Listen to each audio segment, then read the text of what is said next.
Hello, YouTubers. Beautiful day here on the 15th day of November. The month is half over with. Toward winter really quick here. News to bring you today, so we're going to jump right on into it. Off of clarionproject.org. And this one reads, Trump to designate Muslim Brotherhood as terror organization. A bill that enjoys bipartisan support is already making its way through Congress. That process. Donald Trump will work to pass legislation designed designating the Muslim Brotherhood as a terrorist organization, said Harris, a foreign policy advisor for the president-elect.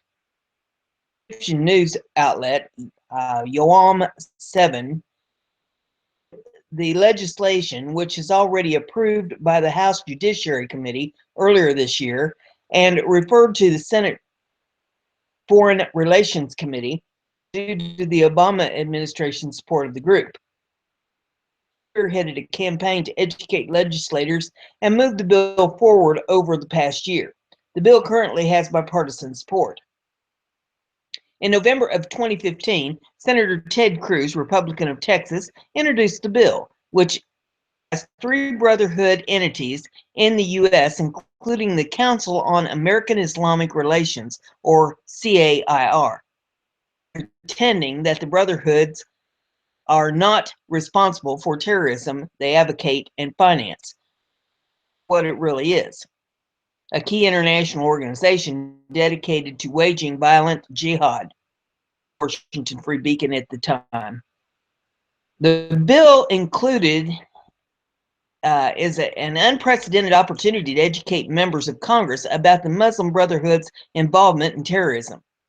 Brotherhood's terrorist and how it is banned by the government of Egypt, Russia, and the United Arab Emirates, Bahrain, and Syria. Videos showing the Brotherhood's involvement in terrorism, and the Egyptian government's website warns about the Brotherhood's lobby in the United States. The bill also outlines how the Brotherhood is linked to CAIR, the Islamic Society of North America. That is called the ISNA. American Islamic Trust, the NAIT. The U.S. designated the Brotherhood's Palestinian wing, Hamas, in 1997. Try that again. But the group a whole is allowed to operate in the U.S. Okay. Let's see. It tells here Senate Relations Committee members without a stated position on S-2230. For Boxer, John Brazo, Ben Cardin, Christopher Coombs, Jeff Flake, Corey Gardner, Isaacson, Payne, Edward Markey, Bob Mendez, Rand Paul, David James Risch, Marco Rubio, and Tom Udall. About as many Democrats as there are Republicans on that list. So if you recognized any of those from your state, you might want to add them. Senators in support of the act: Ted Cruz, Orrin Hatch, Ron Johnson, and Pat Roberts. Is in support of this 3292. And that would be a list so long that read that. Representatives opposed. Representative Karen Bass from California. Republican Steve Cohen, Democrat of Tennessee. Representative Susan Del Bean, Democrat of Washington. Representative Sheila Jackson Lee, Democrat of Texas. Representative Zoe Lofgren, California. Interesting how these are all Democrats. Representative Judy Chu, Democrat of California. Representative John Conyers, Democrat of Michigan. Representative Louis as Democrat of Illinois, Representative Hakeem Jeffries, Democrat of New York, Representative Pedro C., Democrat of Puerto Rico. So there's the list. If you want to see this for yourself, double check it or do more research on it or see who you might need to contact, you can pull this up. The URL is the first one in the description of this video. Just click the link and it'll bring it right up for you. Check any of these links out that I talk about. You're welcome to do so. They'll have some video in some of them. They'll have links that you can click on, give you more information. I always encourage everybody to do more research. So there you have that. The next one we have is off of .com. Names begin in Trump's cabinet. 4 hours after President-elect Donald Trump learned he would become the next occupant of the White House, a flurry of names have been released of those on Trump's cabinet or serve as his advisors. Its way into the public eye are other names of those who will be key players in Trump's. For example, Politico reported that Michael Tory, an agricultural lobbyist, will lead the transition effort for the Department of Agriculture. Bell, a climate change skeptic, is in charge of a similar effort for the Environmental Protection Agency. Discussed for cabinet positions are many stalwarts of Trump's campaign. Rudy Giuliani, a former New York City mayor, is mentioned as a possible pick for Attorney General. Representative Republican of South Carolina has also been listed as a possible selection for that post. Former prosecutors. The former Speaker is connected most often with the post of Secretary of State. Supporter, Senator Bob Corker, Republican of Tennessee, the chairman of the Relations Committee, has also been mentioned as possible leader for the State Department. The former position is mentioned as candidate for Surgeon General. General Mike Flynn, Trump's top military advisors, and could become National Security Advisor or Defense Secretary. Sessions, a Republican of Alabama, is also mentioned as a possibility to lead the Department of Defense. USA Today ranked the chairman of the Republican National Committee as possible White House Chief of Staff in the Trump administration. Include many names connected to Trump. ABC's list suggests the current governor may become Secretary of Commerce. However, the recent trial has damaged his political stock. Trump's campaign CEO has become a White House, he speculates. So there's that list. Have for you is off of WND.com, and this one says a letter must answer. And I'm waiting for it to scroll up here so that I can read it. There we go. On Friday, Veterans Day, I received a letter from a widow of Purple Heart year-old Staff Sergeant Eric, who tragically took his own life less than a month ago, reaching out to military for help. From brain trauma and PTSD of duty. Knows beloved wife Anne wrote me, grief and sorrow, I'm writing this letter to you. I lost my wonderful, amazing husband, Eric A. Solano, on October 22nd, 2016. Myself and his beautiful 16-month-old daughter, Zoe Dawn Solano, and best friend. Words cannot explain the emptiness of our grief, of the feelings we're struggling with in our lives.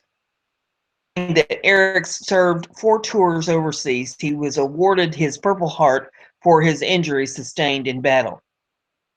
And both suffered as he returned from combat, only to suffer again from demons of combat through post-traumatic stress disorder or PTSD. To the military. And further explained, my husband suffered mistreatment at the hands of chain of command forces to expiration of terms of service, medical board of any assistance. Even though he asked for help while suffering brain trauma, from hand-to-hand combat overseas, insult to injury, and added, "The Veterans Administration took my husband's entire pension away. Anything to help our family." Sorry, swallowed the wrong way. And I stand to lose our home and everything. My one income, or what my husband and I had, things. I don't care if we lose everything so long as I have my daughter. But how the hell does this happen? A man gives up his life to serve his country, deploys on 4 tours, earns a Purple Heart for his courage and wounds in war, then is medically abandoned by the VA, is left financially destitute, pension is stripped away. The situation broke the hearts of my wife, Gina, and I, who are both passionate patriots, and their families. Hope, indeed, her prayer, and ours too, is that this letter to bring awareness of veterans who are being forgotten, the young men and women who are taking their lives and suffering endured fighting for our nation, for our beautiful nation. And is absolutely right. Unfortunately, Sergeant Solano and his family are not alone. Veterans and their families have experienced similar plights and tragedies. As I also wrote about veterans in my C-Force health and fitness column this week of combat veterans returning home after serving our country, as many as 30% struggle with mental health issues in which symptoms often worsen after they leave the structure and of military life and hospital treatment to then integration back into civilian life. It's the 30%. Of veterans who served in Iraq and Afghanistan alone suffer from PTSD, according to the U.S. Department of Veterans Affairs. Though estimates are lower in the Gulf, percentages for PTSD are even higher for Vietnam War vets. Only a third of troops with PTSD, as well as less than a quarter of those diagnosed as clinically depressed, receive even the bare minimum number of therapy sessions after being diagnosed. A recent study suggests that veterans may be more likely to commit suicide in the first year after they leave the military than after passes. For soldiers in this group, 264 cases per 100,000 soldiers. The national suicide rate per 100,000.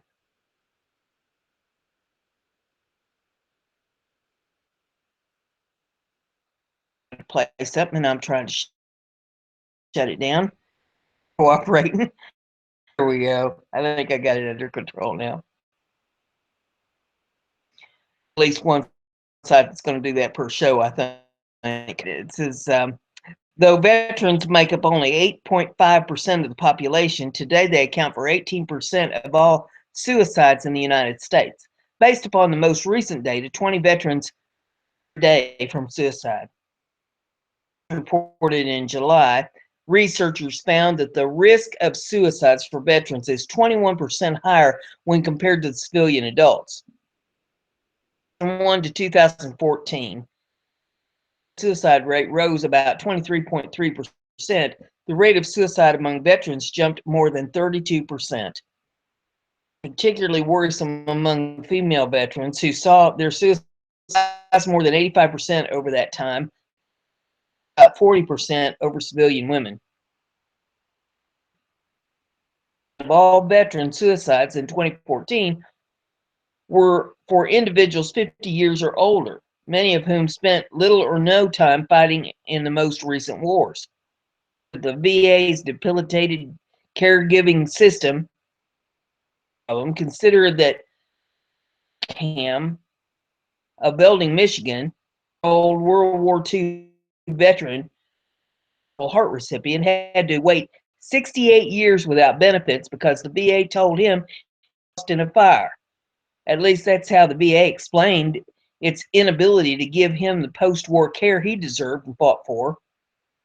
How can these military tragedies happen in the greatest nation in the world? Comedian Jon Stewart rightly sniped a few years ago. Discuss me. Somehow, we as a country, 300,000 troops halfway across the world, to fight a war that costs $2 trillion. Yet for some reason, it takes longer than that to get someone hurt in that war, needed medical care or reimbursement. Profess undying love for their service. The administration has made some progress. The VA remains a broken and crippled agency, desperately needing an overhaul. 2015, at the VA's Health Resources Center, had a call abandonment rate of 26%, representing more than veterans who hung up in discouragement. Our veterans care is one area in particular that I hold accountable President Trump and the Republican majority in Congress. It is high time Washington shored up the grave in the care for veterans and their families, including widows and mothers like Ann Salerno. President Trump must answer the cries and needs in her letter, not with campaign promises, but with presidential actions. Washington to get its act together. If the U.S. government won't properly care for the service members who risk it all, then we, the people, must. To successfully address these issues, communities and local health organizations must become a substantial part of the solution. Let's do our part. Hospitals, clinics, health practitioners, civic clubs, and even churches to see what they are doing to help our veterans. State representatives about what they are doing to care for veterans. And others about veterans issues, as I often do with my C-Force and Culture Warrior column. Help their families, particularly for widows and orphans who are left behind by our fallen heroes. For they can still help Sergeant Salerno's widow Ann and their 16-month-old daughter Zoe. GoFundMe account set up for them by Eric's sister Patricia Carroll. Knows a veteran who is suffering with PTSD. Here are some tips for finding a good PTSD therapist. Don't give up on contacting the Veteran Crisis Line. The number is 1-800-273-8255 or text 838 or confidential veterans chat with a counselor. And don't be afraid to call 911 or go to the nearest emergency room if needed. The Suicide Prevention Lifeline, 738-8255. And here are some other help and crisis resources for family and friends. You can read much PTSD at the website for the National Institute of Mental Health. Who are suffering from the loss of a veteran, I also recommend finding a grief share support group in your area to help with your grief. 10,000. In fact, right now, many are running the holidays 2-hour seminar where you will find help and hope to navigate the holiday season. According to Sergeant Salerno's obituary, Eric was a devoted Christian. Gina and I hope and pray that in due time, Eric's family will find some solace and comfort in knowing that the pearly gates, he heard the universe's commander-in-chief say, "Faithful servant, you have been faithful with a few things, in charge of many things. Come and share your master's happiness."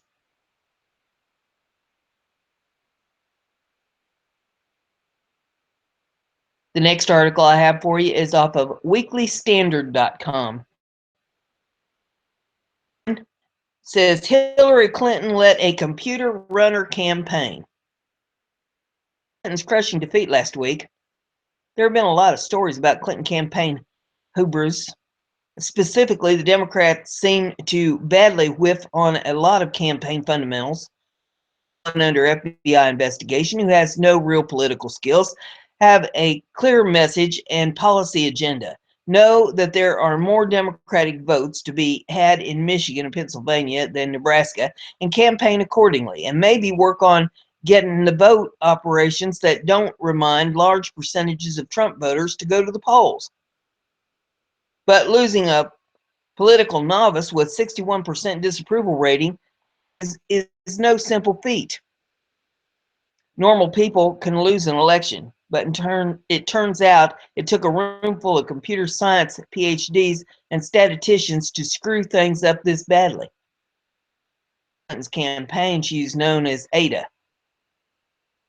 Herself, she had perchance for secrecy and a private server parceled out Wednesday for the Democrats' stunning loss to Republican President Donald Trump. Ada is likely to get a lot of second guessing.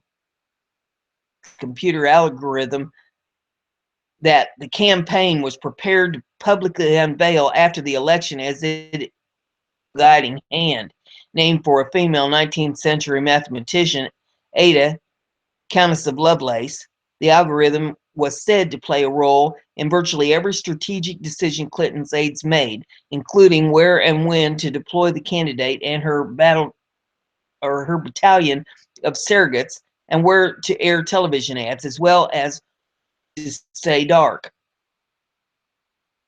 Deployment of other resources, including county level campaign offices, and the staging of high-profile concerts with stars like Jay-Z and Beyonce, was largely dependent on Ada's work as well. If Clinton turned her campaign into a 2016 presidential odyssey, that would explain so much. Could talk, I bet she'd say something along the lines of very poor decisions recently, but I can give you my complete assurance that my work will be back to normal. The greatest enthusiasm and confidence in the mission. Hillary Clinton, it's too late to spend more on ads in the upper Midwest. Video in this if you want to check out the video. So there you go with that one. The next one we have here, gated.com. It says liberals have learned nothing despite decisive rejection. In the week following Donald Trump's victory in the presidential election, there have been massive protests and outbursts from those who oppose him and the millions of voters who have shown to support him. To their daughters, to viral death threats, to even petitioning members of the Electoral College to withhold their official votes for the Republican candidate, there has been a surprising, or maybe not so surprising, lack of self-awareness by outspoken leftists who have been unable to accept that their candidate, and by extension their vision for the future of the country, now despite the decisive defeat of their liberals,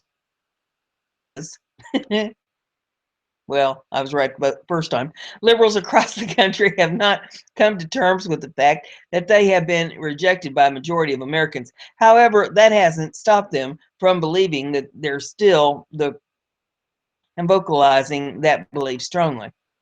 All throughout the campaign season, and indeed long before then, left-leaning members of the political class have themselves to condescendingly lecture the American public on what they deem proper code of ethics and conduct. Obama in office to reinforce their views further validated their endeavor. Over the course of the past decade, leftist politics has eroded away from a matter of policy differences to matters of deeming anyone who disagreed with them or moron. It has become apparent that with Obama's election and re-election, that left-wingers have become smug elitists, agreed those who think differently from them, pity them, and believe these people need to be fundamentally changed to see things the way they do. They begin shaming people their thoughts and making sure that everyone knew if someone was different, to the point where people were being publicly called out for coming off this ideological plantation they'd made for themselves. The presidency because he was a great candidate, I'm sorry, try that again. Obama won the presidency because he was a great candidate, but despite his policies not working out for the country, Hillary Clinton ran on essentially the same platform because liberals had successfully labeled any criticism of Obama as racist. The same line of thinking has been extended now to include criticism of Hillary Clinton being labeled as sexist. In one memorable example, where a reporter asked Bernie Sanders whether he believed that his staying in the race against Clinton was a sexist gesture. The American people went into the ballot booth and rejected this line of thinking. As it turns out, you can't just lie half the country for disagreeing with you and expect to succeed. After being defeated soundly by Americans who were tired of being lectured on correct things to think, change their behavior? Of course not. Instead, they doubled down on the strategy of telling people what to do. Right after the election, social media feeds were flooded with articles and posts that Trump supporting friends to formally denounce Donald Trump's past behavior, or that they must contact the gay Muslim Hispanic friends and console them. These people had learned nothing, and they seemed committed to always believing they're right instead of attempting to hear any reasoning from the other side. Shockingly, it has still never occurred to any of these people that people generally don't like to be told what they must do by people who think they're better than they are. Have for you is off of BizPack Review. Ryder's temper tantrum when she's arrested says it all. I want, I want, I want. How did they lose? Protesters are having temper tantrums all over the country, but a Florida woman took it to the next level. She was caught on video literally having a childlike tantrum after being arrested at Fort Lauderdale protest. I want to be released. I've done nothing wrong, she kept chanting, but it was to no avail as the police carried her into custody. In this article, if you want to watch this, it says, we're guessing she wants an attorney, she wants to be released, and she believes she's done nothing wrong. Social media found the entire scene ridiculous, and there's all kinds of tweets about this if you want to people have to say about her.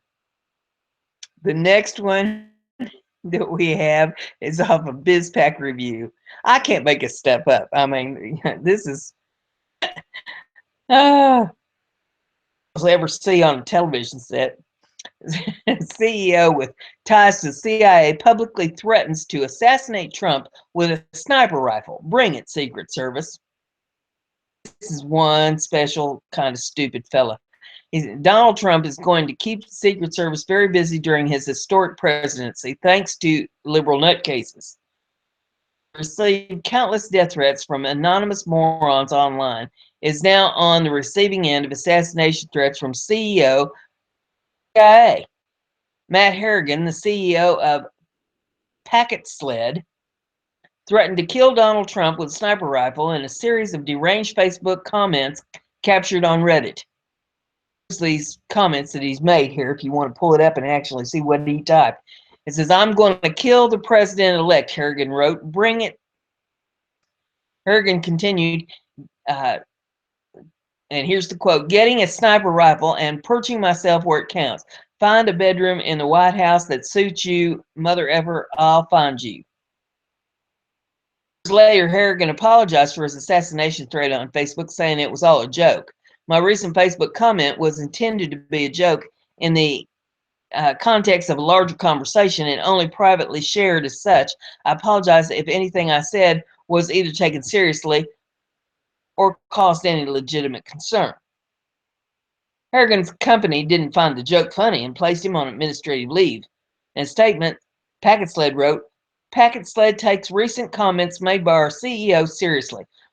Once we were made aware of these comments, we immediately reported this information to the Secret Service and will cooperate fully with any inquiries. Our CEO has been placed on administrative leave. The death threat was all the more shocking because Harrigan bragged about having ties to the CIA on Facebook. That comment here says, Rick and I hang with Jim Woolsey, the former head of the CIA, discussing his report to Senate Intelligence Committee that consisted of a breakdown from Team America World Police. Jim involved in hashtag cybersecurity. A little levity with Congress never hurts. They're just people like you and I. Since last week, Rajesh, a columnist for Telegraph and Guardian newspaper, deleted her Twitter account shortly after tweeting that it's about time a presidential assassination. When contacted, the Guardian distanced itself from Rajesh, telling Breitbart, Rajesh is an infrequent freelance contributor, not a staff writer, and the Guardian cannot take responsibility for her comments expressed by her in a personal capacity. You have a couple people that ain't rep tight. 5-6. Next one's off of BizPack Review. Anti-Trump thugs set fire to house. Left in a disturbing place. Okay, this one says, a Florida home was set on fire and a home next to it covered in graffiti in another case on anti-Trump criminal behavior that has been ratcheting up since Election Day. The Hillsborough County home was set ablaze. Door had the message F Trump and BLM, which presumably stands for Black Lives Matter, scribbled on it along with an arrow pointing to the burning house, WFLA reported. I was just truly heartbroken, Anna Foster, who lives on the block, told WFLA. I feel like this is not going to be good for years.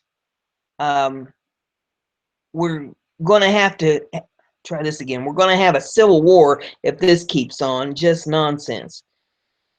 And this, she said, it's very scary. We need control. Homes were abandoned and no one was injured in the blaze. So if you want to take a look at that. Next one I have is off of Christian Times newspaper. We can get this to add here. I'm trying to get rid of this.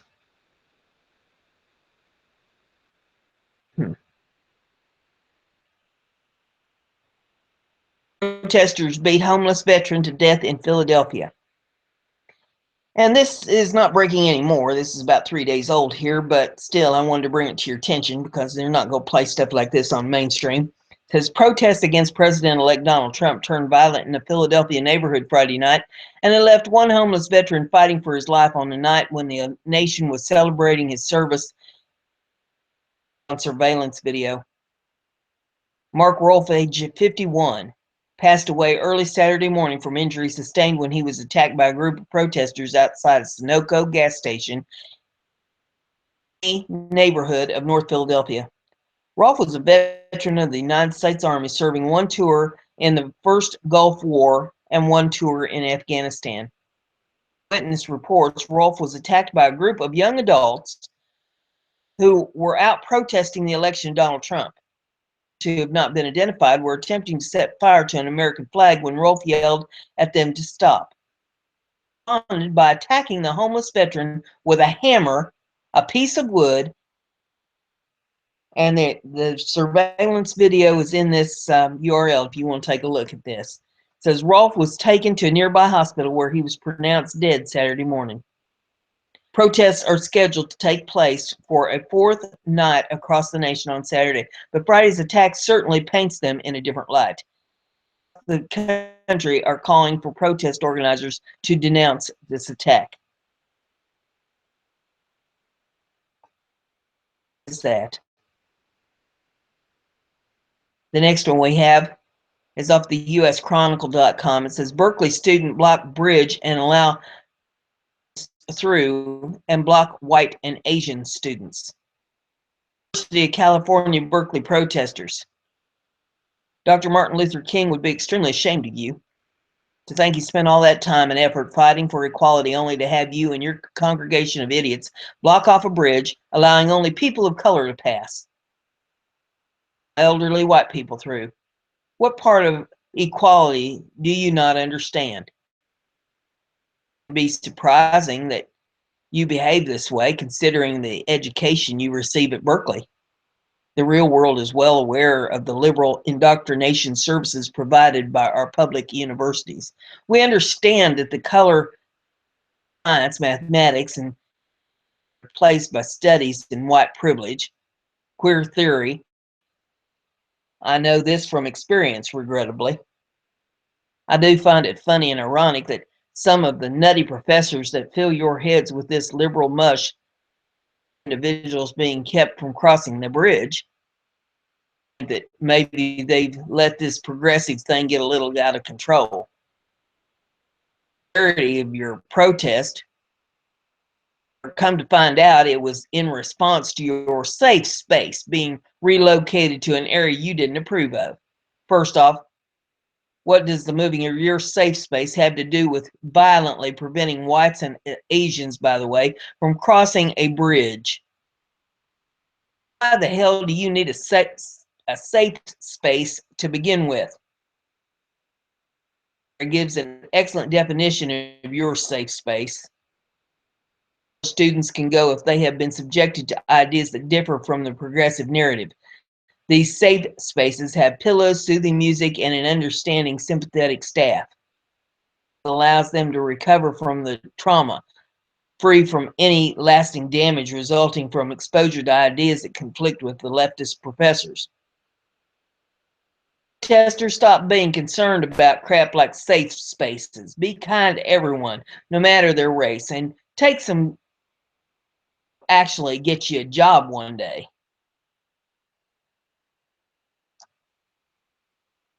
For you is off of EUTimes.net. Europe plunges into chaos after Bulgaria praises Donald Trump for freeing their nation. An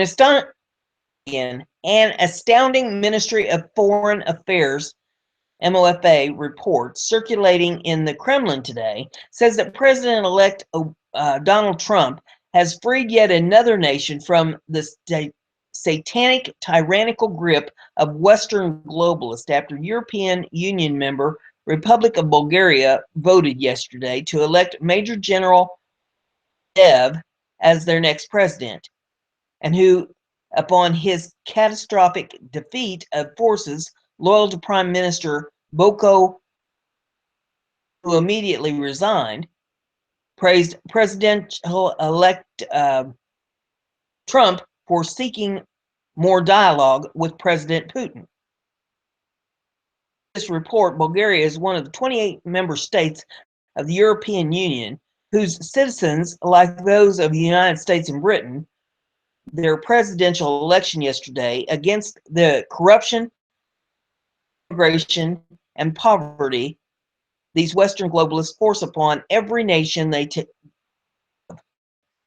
Worse to come because of the wave of freedom, the election of President-elect Trump is now spreading across the Western world. This report continues. Leaders Berlin and Brussels demanded an emergency meeting yesterday after the Bulgarian vote on how to stop Trump. France and Hungary refused to attend, showing that this globalist bloc is even now in the process of being destroyed. Here among EU globalist MOFA diplomats in this report explain that unlike most conventional campaigns, which maintain basic outreach to the embassies of U.S. partners ahead of the election, spurred EU diplomats' efforts to meet, thus leaving these leaders grasping for information. Most stunning tirades ever witnessed. Again, an American leader, this report notes, the EU globalist military blocs NATO General Jens Stoltenberg actually issued an unprecedented warning to President-elect Trump, stating that going it alone is not an option. General Stoltenberg's shocking warning to President-elect Trump, this report continues, came on the heels of likewise stunning warning issued to America's new leader from the Obama regime, Secretary of Defense Ash Carter, who actually ordered him not to cooperate with Russia. Is this report detailing that both NATO and the Obama regime's Pentagon may actually try to start World War III before President-elect Trump can even take power. By NATO's member, Britain suddenly announced it was placing batteries of high-precision long-range missiles on Russia's border for the first time since the Cold War. Understood by these globalist elites, FA analysts in this report state, is that they are unable to see or understand President-elect Trump's true power, as they refuse to live in the real world. They mistakenly believe they control, and whose greatest fear of Trump is his ability to speak the truth to power, as evidenced during his campaign when he castigated warmongers, repeatedly calling them out for being the lying and deceiving monsters that they truly are. World War III being started by these Western globalist monsters to keep President-elect Trump from taking power should the Federation be alarmed about, this report warns, but also for the launching the American Purple Revolution led by forces loyal to Hillary Clinton and headed by her main supporter, George Soros, whose actions against the United States have now crossed over into outright treason for his having unleashed his hired mercenary army against the American people, covered up by the American propaganda mainstream media. And just one example of many mercenary armies being unleashed upon the unsuspecting American people, this report details, occurred yesterday in Chicago, where thousands of hired revolution protesters were bussed in from other parts of America to sow chaos and confusion. The report concludes by noting the 2012 statistical model developed by Russian-American scientist Peter Turchin, professor at the University of Connecticut in the departments of ecology and evolutionary biology, anthropology, and mathematics. Three social conditions in place shortly before all major outbreaks of social violence: an increase in the elite population and the living standards of the masses, of government indebtedness, all of which currently exist in America, showing a major wave of social upheaval and revolutionary violence is set to take place in the U.S. by 2020. It remains to be seen as who will win. For you is often regated, and this one says, use of fear-mongering has abused millennials. Because of Hillary Clinton's electoral defeat, thousands of millennials have taken to the streets to protest President-elect Donald Trump, fear-mongering at its finest. The triumph of Donald Trump on Wednesday was a shocker on the stock markets. The Dow futures initially looked to show a massive stock market crash. However, Obama's reassurance of a peaceful transition likely helped stocks climb over 200 points, all-time high. Economists and traders quickly cooled to the idea of administration. Wall Street bankers were likely not as happy, but they aren't deciding factor in the stock market. Likely saw opportunity to buy in a market that showed excellent numbers. Investors initially panicked about the shocking victory, but once they saw the positives of the new president, they soon bought in on the idea. Reaction of Wall Street investors to the reaction of left-wing millennials. Of news outlets confirming the results of the Trump victory, leftists quickly began to form protest. Cities like Los Angeles, New York City, and Chicago became places of major protest. In Portland, Oregon, protests have become violent to the point where tear gas has been deployed. As these protests head into day 6, some questions whether the protest will slow down. Republicans have reclaimed the White House for the first time since 2004, which is 12 years from now. Millennials have been key factor to building mass protests as they have shown up in droves since Wednesday. Protesters have little memory of Bush versus Kerry in 2004. Bush's 2000 contest was decided in Florida by December, and his 2004 victory saw small demonstrations. Protesters against Obama's election wins in 2008 and 2012 were almost non-existent. 2016, two of what may have been considered the most flawed candidates in U.S. history squared off. The Democrat this year was Hillary Clinton, who has been under FBI investigation twice, fire for several other scandals. The Democrats expected to win this year against Donald Trump because words hurt. Usually vote Democrat, we're not ready to face reality in case Trump won. They're coping with the loss. On every square foot of the baseball field, it ranges from crying, tearing books and puppies, to smashing shop windows in the Pearl District of Portland.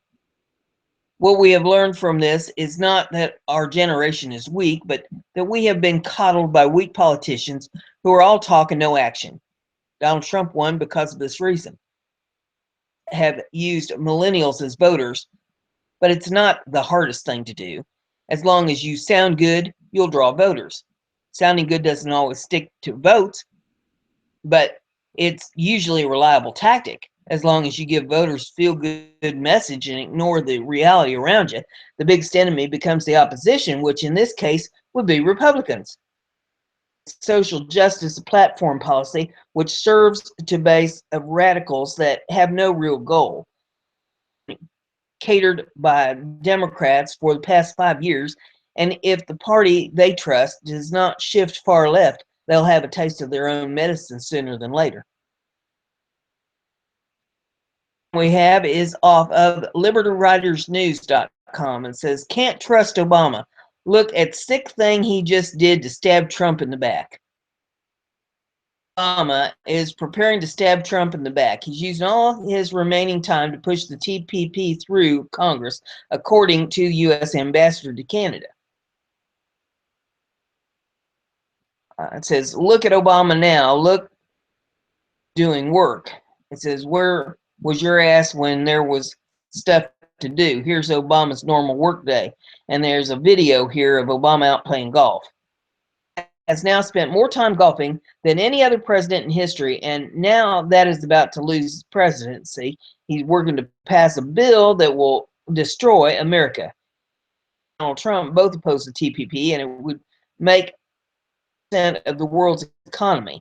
We simply cannot let this deal go through, patriots. This is a corporate money grab. This will not bridge the wealth gap in this country. It will increase it. Not let Obama get away with the biggest steal of his entire presidency. Trump needs to know about this. He needs to stop this. In Trump's first 100 days in office contract with America, it states that throw out the TPP. So even if Obama pushes it through, I think that it will be history. Word has it that General Motors is already moving back into the United States, back into Ohio. So presidency is already getting underway, even though he hasn't taken the office just yet. One more thing for you, and this is your feel good. This is, I always like to end the show with something that'll make you feel better after all the news that we've been through that's so negative. Screen share and a short video, 2-minute video. I think you'll enjoy this.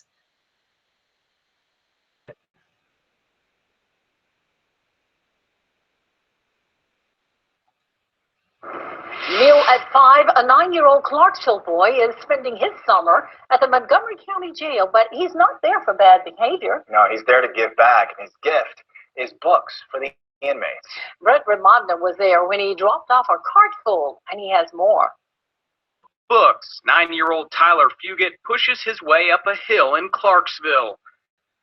going with them that might surprise you. I don't want him to think of bad things. I want him to think of good things.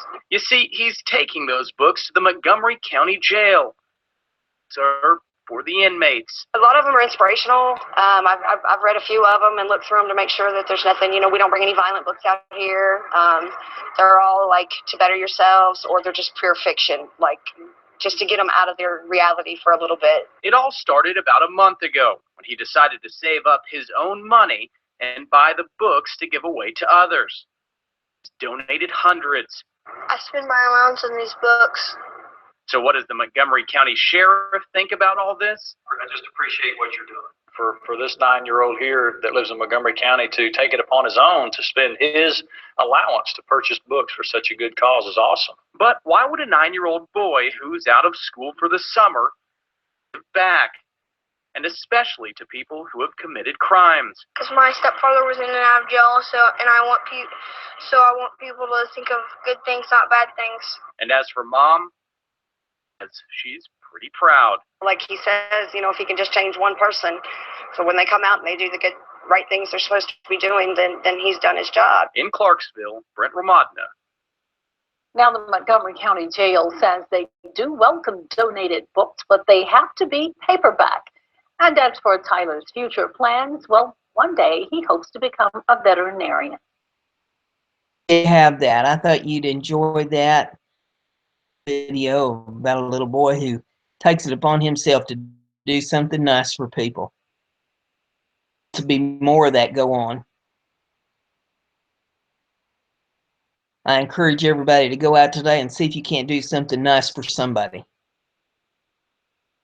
We've had a lot of different ideas that I put out on the shows on things that you can do for folks. Maybe you got a neighbor that maybe they've been laid up. They need somebody to go out and do a little shopping for them, get them some groceries, or if you can't help them out, or maybe they need a little help with some work around the house. They can't get up and down ladders, change light bulbs, or wash windows or something. Maybe you can help them for a few minutes. Rake some leaves for somebody.